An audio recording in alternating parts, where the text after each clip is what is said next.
Hi everyone, this is Mark Bates. I'm a metabolic health coach, and today's topic is the battle for soil, health, and truth. They silenced this doctor for fighting sugar. Okay? A doctor loses his medical license for telling patients to reduce sugar. This isn't science fiction. This happened in Australia in 2016. Dr. Gary Fetke, an orthopedic surgeon from Tasmania, was confronted with a harsh reality when he advised his diabetic patients to reduce their sugar intake. The Australian Health Practitioner Regulation Agency silenced him, asserting that a medical degree does not qualify doctors to advise patients to avoid sugar. This ruling, which seemed to defy common sense and compassion, left Dr. Fetke and his patients in disbelief. The story gets more disturbing. Documents later revealed that the processed food industry targeted Dr. Fetke for his stance on sugar reduction. The Australian Breakfast Cereal Manufacturers Forum, including executives from Kellogg's, Sanitarium, and Nestle. Sanitarium is a big Australian Asian Pacific food producer. Okay, think of them like Kellogg's and General Mills in the United States. Right? Had identified him as a threat to be neutralized. But this isn't about just one doctor. The land, the people, the police. Dr. Fetke's journey unveils three deeply intertwined battles: the battle for our soil, the struggle for our health, and the fight against those who dictate what doctors can and cannot tell their patients about nutrition. Though distinct, these battles are part of a larger war for truth and justice in healthcare and food. The three battles: the battle for our soil. Regenerative farming practices that build soil health can sequester carbon and improve water retention, addressing climate change and environmental degradation. Right? Big Ag does not like regenerative farming. It's a lot of work. It's a lot better for the animals and the plants, and you get higher quality food. But you can't utilize all the things that they have: the big industrial combines, the big machines, the chemical fertilizers that they trust in, and the pesticides. Okay, the fight against regulators.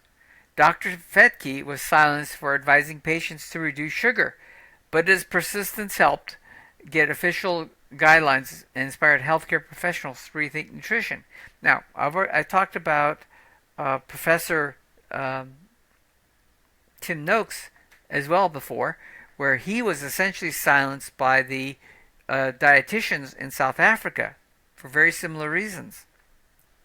This is happening all around the country, or all around the world. And then the struggle for our health. 93.2% of the population is metabolically unwell. That's worldwide. Yet dietary guidelines are written for the healthy 6.8%. And most of the world, excluding Western Europe, automatically assumes that the U.S. guidelines are the ones that they should follow.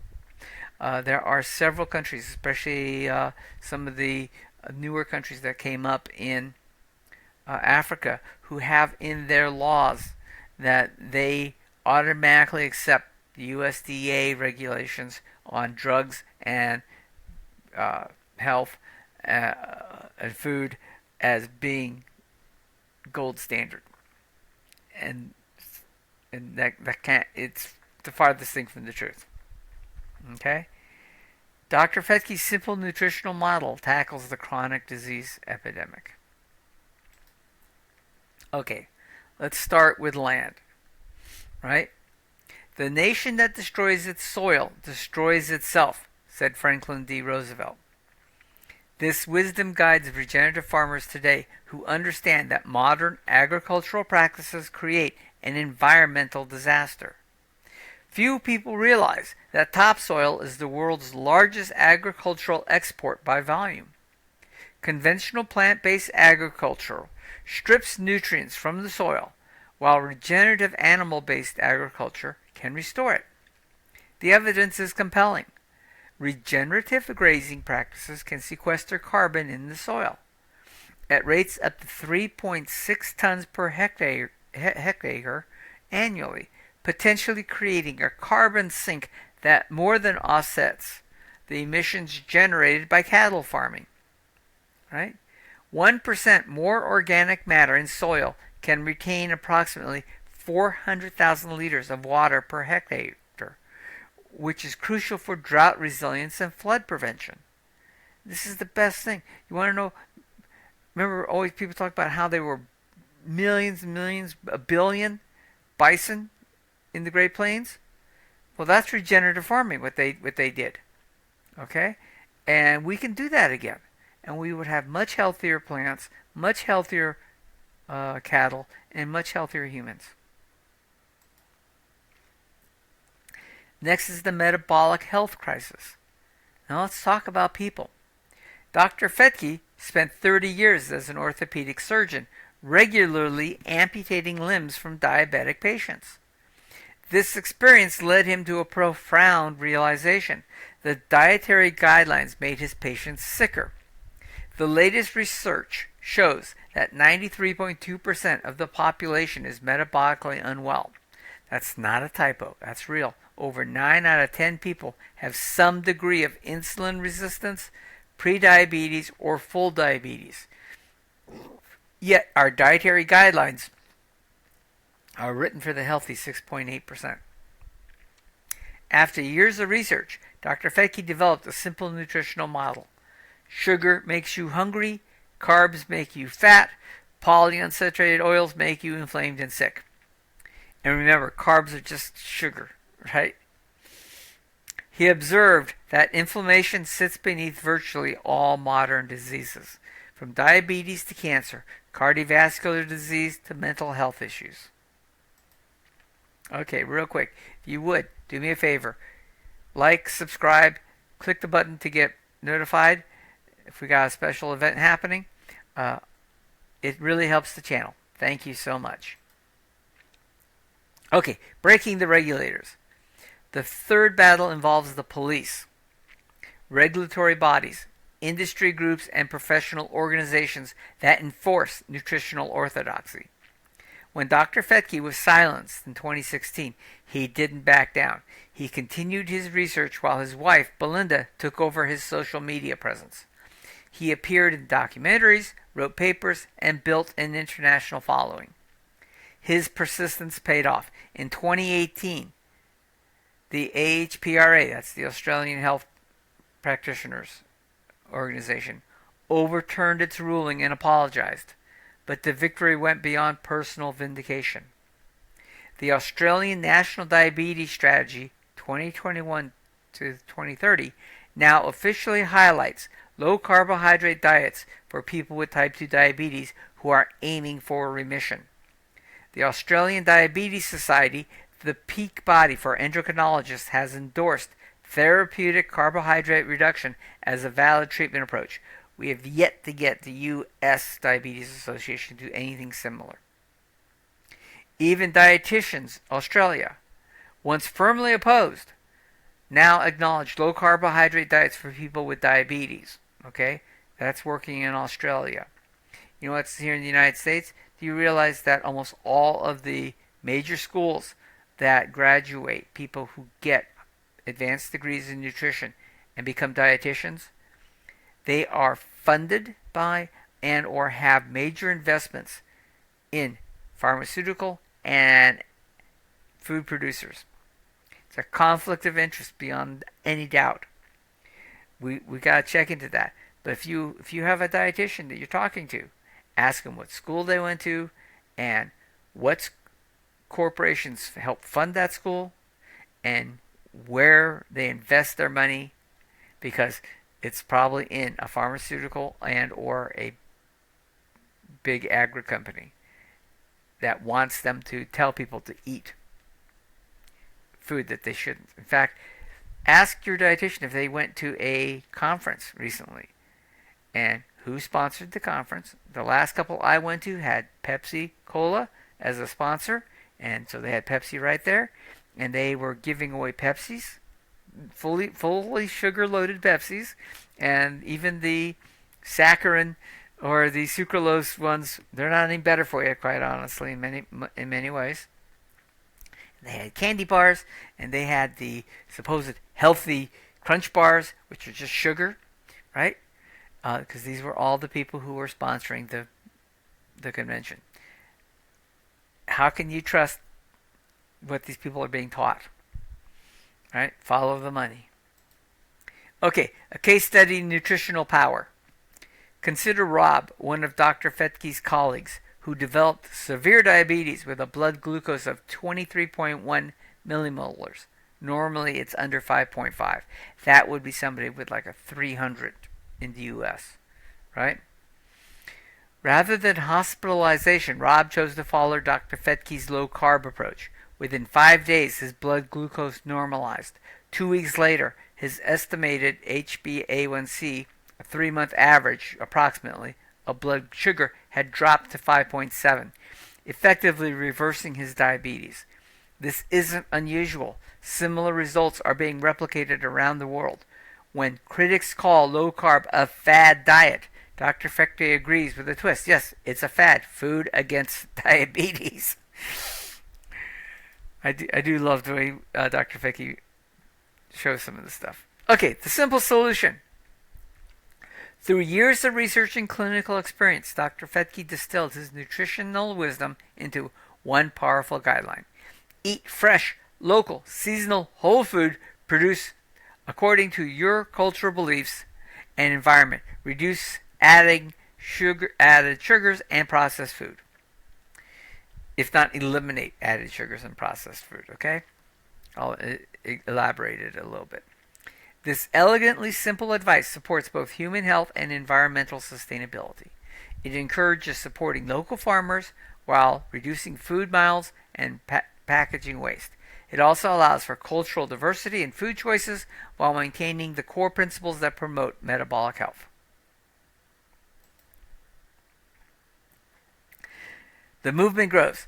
Dr. Fetke is not a solitary figure in this fight. He is part of a burgeoning international movement of health professionals challenging the status quo in nutrition. His work has inspired many, and his efforts have paved the way for a new approach to health and nutrition. He helped establish the Australasian Metabolic Health Society, AMHS. I am a member of that society, even though I'm not in Australia, which provides education and support for healthcare professionals interested in therapeutic carbohydrate reduction. This organization is a resource for doctors, nurses, dietitians, and other practitioners, that's me, I'm an other, who want to help their patients, and I don't have patients, I have clients, but fear regulatory backlash, so I'm not a doctor, so I don't have patients. Dr. Fetke has also assisted other medical professionals, including prominent figures like Dr. Sean Baker, right? He's an American who has been claimed to have, people have claimed that he coined the term carnivore as a diet, right? Dr. Ken Berry, he is one of the best known on YouTube carnivore advocates out there. Great guy. He's actually in Tennessee, not that far from me. Who faced and both these guys faced disciplinary action for promoting low carb approaches. And this is just some random doctor for this health society. I don't know which one we picked. Okay, connecting soil health to human health. This is important. Most people don't think about where their food is grown. The most potent aspect of Dr. Fetke's work is connecting two seemingly separate issues, soil degradation and metabolic disease.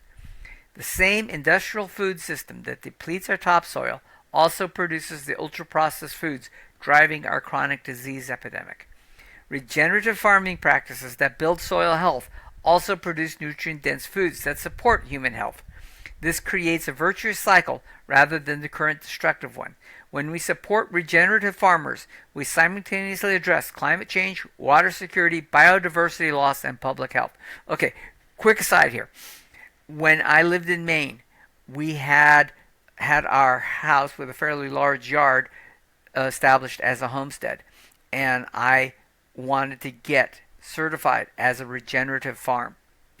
It took 5 years of working the soil to get that certification. You could not till the soil.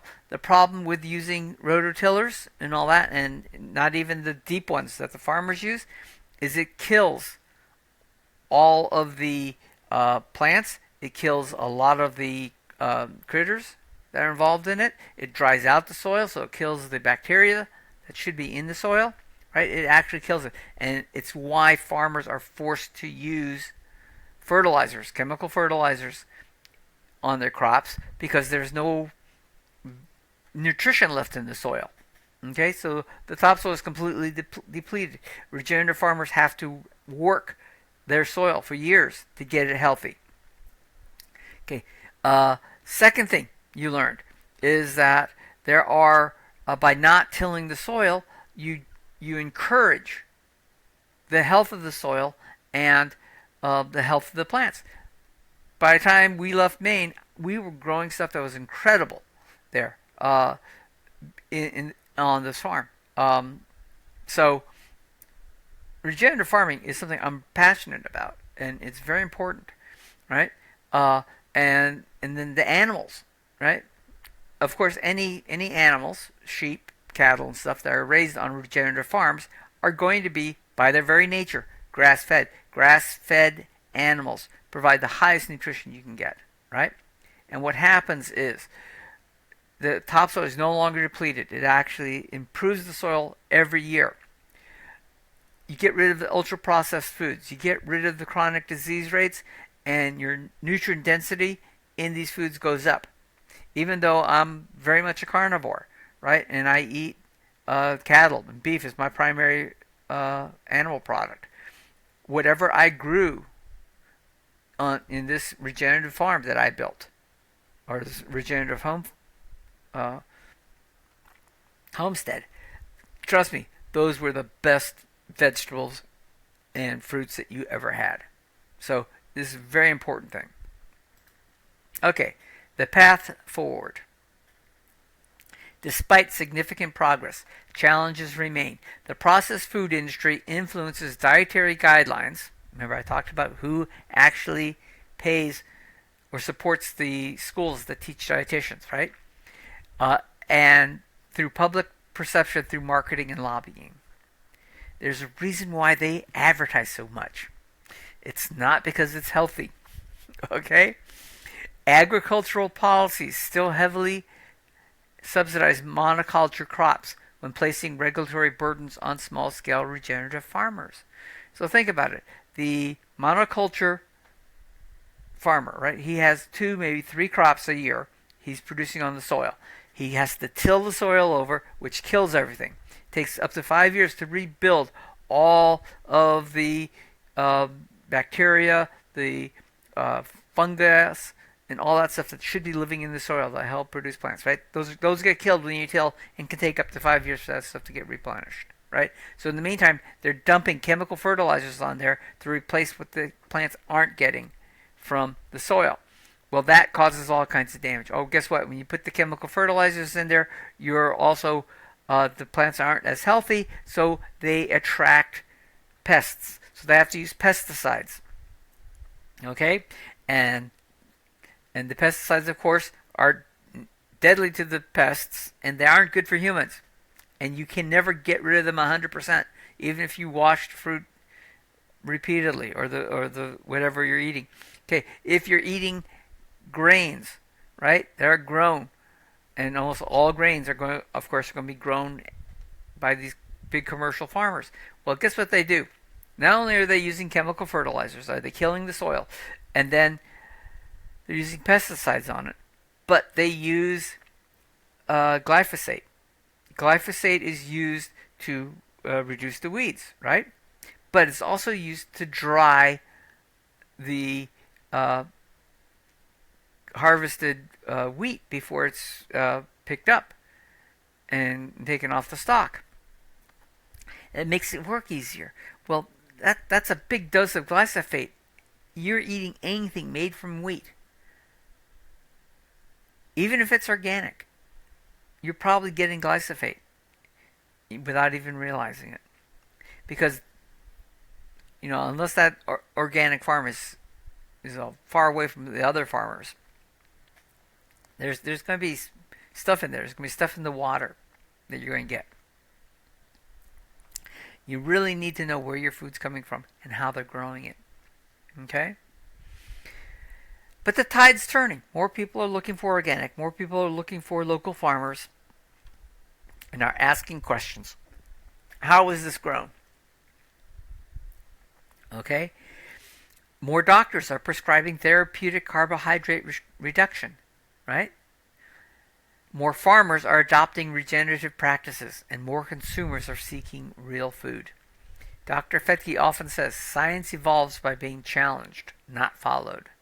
The real food revolution isn't just about what we eat. It's about reclaiming our right to make informed choices about our health and environment without interference from vested interests. It's about recognizing that healthy soil creates healthy food and healthy people.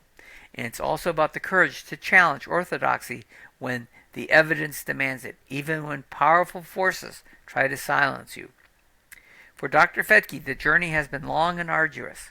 However, his persistence has helped change official guidelines in Australia and in other places around the world. And thankfully, we now have some new officials in charge of our health guidelines at the federal government level that are looking to do exactly the same thing. And Dr. Fetke helped inspire thousands of healthcare professionals around the world to rethink their approach to nutrition. His simple message remains: it is safe to eat real food. For the land, for the people, and despite the police. All right. I want to thank you for watching. If you have any questions or comments, please put them in the appropriate place here on YouTube. And if you have any ideas of something you may want me to do a video on, I'm always looking for help, giving you what you want. This is a community, and I want to help you as a community grow. So give me some ideas, and I'll take care of it. Thank you very much.